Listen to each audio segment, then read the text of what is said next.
Sacrifice. Giving something of yourself for someone else.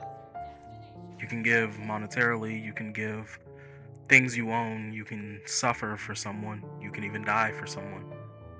This means something different for everyone and anyone. Nowadays, sacrificing for someone else is something that is not really as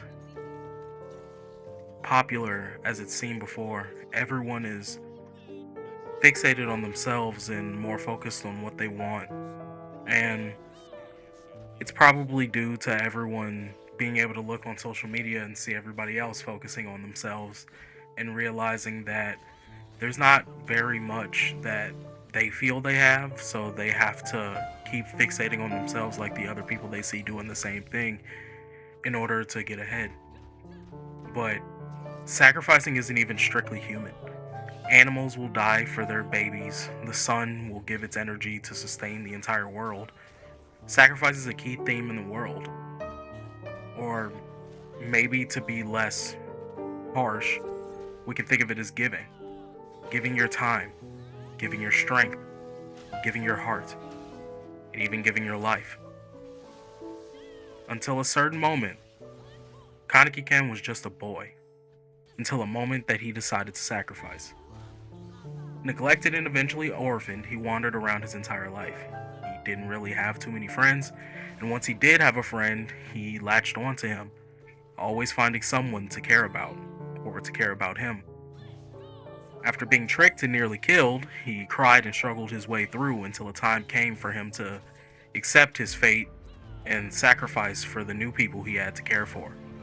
At this moment, he had lost his closest friend that he initially had to take care of. He experienced some of the most traumatic violence and random battery that any student has ever experienced. He has no parents, he's outcast from his very species, as well as struggling to really get along with any of the ghouls. And right as he starts to get the hang of it, him and his friends are literally horribly beaten in the middle of their coffee shop right before he gets kidnapped. This would probably be a time where a lot of people would give up, overwhelmed completely by a stronger combatant, destroyed in what should be the safest place ever, your home base. And now, worst case scenario, your friends come after you and they all die. Slightly better, worst case scenario, they don't come after you, they stay safe and your life is over. That's probably what he's thinking in this moment.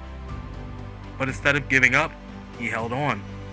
He held on because two people from the crew that came to kidnap him, although I guess they didn't actually know that they were kidnapping him, they decided they were going to try and help sneak him out of here.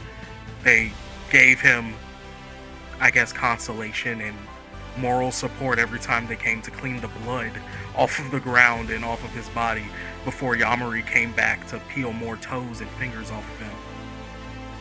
But after a while,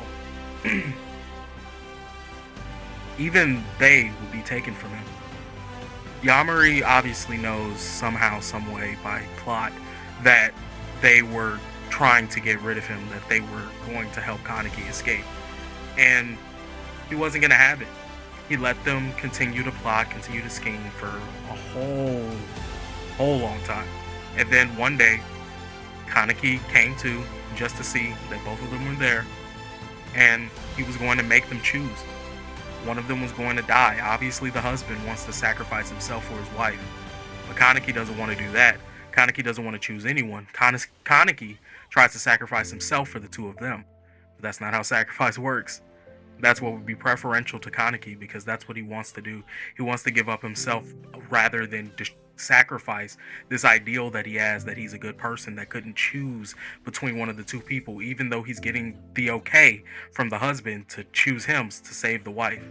And even worse than that, he does something that to him and to many others could be seen as completely deplorable. He chooses neither, and they both die. Completely defeated, he obviously sinks to the floor.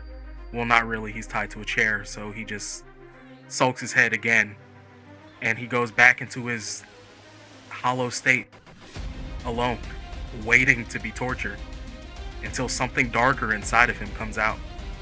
Some parts of Rize, as well as parts of his childhood trauma. Growing up, Kaneki had to deal with a lot of neglect and eventual abuse from family, and then once they were gone, he just felt alone. And over he wondered why. Why couldn't someone choose me? Why couldn't someone stick around? He understood why his mother decided to help her sister. He understood why she did all of these things, but instead of doing those things, he felt that his mom should have chose him. See, that's where sacrifice can be a bit of a hindrance. The self-sacrifice that is constant and perpetual, and it is done at your hindrance every time, where a mother would sacrifice her child to help her sister, who was a good for nothing, get by every single time, over and over again. And eventually the mother isn't there anymore, and the sister's gone, and no one's there to care for the son. This is obviously a bad decision, but it comes from a bunch of small decisions of self-sacrifice, the little choices you make every day. No, I won't make a fight over this. No, I won't bring this up. No, I won't stand up for myself. No, I'll shut up. When you take from the truth in order to be comfortable, in order to compromise to what other people want, that isn't necessarily a good thing. You can give of your strength, give of your heart, and even give of your life. But giving up your morals, giving up who you are, giving up your home, and giving up everything just to satiate somebody else who has no goodwill towards you or anyone else, clearly that is weakness. And eventually Kaneki, after being tortured for several minutes by Rize, decided no more. Kaneki chose to believe in the sacrifice for the sake of what's most precious, not just for the sake of sacrifice. Through Rize completely slandering him, well, not slandering actually, she did that shit, but just slamming his mom for a little while. He goes through a bit of a mental spiral where Rize is asking him, don't you wish she would have chosen you? All the way up into including the death of his aunt and his mother's sister. And he responded yes with no hesitation. Finally, a broken boy is allowed to break and scream and lash out because he was hurt. And in doing so, and no matter the cost, he was going to protect everyone, including himself. He was going to protect what was his and stand up for himself. And that's where sacrifice and anger can come. Some people can see anger as a bad thing, but sometimes that anger sprouts up so you can protect yourself and protect those that are dearest to you. So Kaneki was prepared to take every burden, every precaution, and every consequence to protect everything that he had left. So he discarded his humanity, accepting once and for all his fate as a ghoul. He devoured Rize and became his own ghoul. After that, he broke free and devoured Jason, overcame him, removed the centipede from his own body and put it into him, and made him count down from 1,000 to 7, the same way Jason had done to him as he removed his toes and fingers over again. And then standing over him, he devoured him. Jason, Yamari, the one who came into his house, kidnapped him, beat him in front of his family, beat them, and then walked out. Sacrificing even his purity, he became a cannibal. All of this, he did it to protect the people he cared about. Something he wished his mother had done for him. Something he, to this day, probably cannot understand why she didn't do for him. So, point of this video, and my point. Why did Kaneki join Aogiri? Why did he go after battle, completely out of his comfort zone, sleeping day after day completely alone with fiendish murderers who all have their own intent that he doesn't understand, fighting for reasons he may not understand, good or wrong, killing, solely to become stronger, fighting with his own demons that he ate, while his family looks to the sky wondering where and why did he leave. Because the world is dark and unpredictable, full of monsters.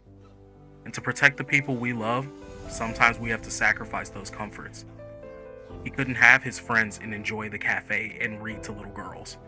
Not while there's Yamaris out there willing to step on it and trample everything that he loves.